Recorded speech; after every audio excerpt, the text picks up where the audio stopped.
ജനാബത്ത് അഥവാ വലിയ അശുദ്ധി കുളിയുടെ രൂപം.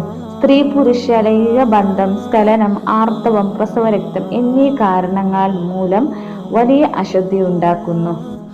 വലിയ അശുദ്ധിയിൽ നിന്ന് ശുദ്ധിയാകുന്നതിനായി കുളിക്കുന്നു എന്ന് കരുതുക, അല്ലെങ്കിൽ വലിയ അശുദ്ധിയെ ഉയർത്തുന്നു എന്നോ ജനാബത്ത് കുളിക്കുന്നു എന്നോ കരുതുക. ഇബ്നു ഉതൈമ റളിയല്ലാഹു അൻഹു പറഞ്ഞു, ജനാബത്ത് കുളി 2 രൂപത്തിലാണ്. നിർബന്ധമായ രൂപം ശരീരം മുഴുവനും വെള്ളം കൊണ്ട് കഴുകുക എന്നതാണ്.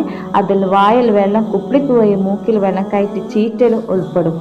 നിർബന്ധമായ രൂപം അങ്ങനെ ഏത് രൂപത്തിലായാലും ശരീരം മുഴുവൻ വെള്ളം കൊണ്ട് കഴുകിയാൽ അവന്റെ വലിയ അശുദ്ധി നീങ്ങുന്നതായിരിക്കും.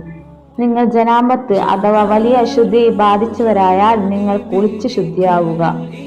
പൂർണ്ണമായ രൂപം നബി സല്ലല്ലാഹു അലൈഹി വസല്ലം കുളിച്ചതുപോലെ കുളിക്കുക എന്നതാണ്. അവിടുന്ന് ജനാബത്ത് കുളിക്കാൻ ഉദ്ദേശിച്ചാൽ ആദ്യം മുൻകൈകൾ കഴുകും, പിന്നീട് ഗുഹ്യസ്ഥാനം കഴുകുകയും ജനാബത്ത് കൊണ്ടുണ്ടായിട്ടുള്ള എല്ലാം അവിടെ നിന്ന് ശുദ്ധിയാക്കുകയും ചെയ്യും.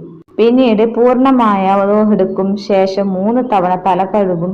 പിന്നീട് ശരീരത്തിന്റെ ബാക്കി ഭാഗങ്ങളും കഴുകും. ഇതാണ് പൂർണ്ണമായ കുളിയുടെ രൂപം.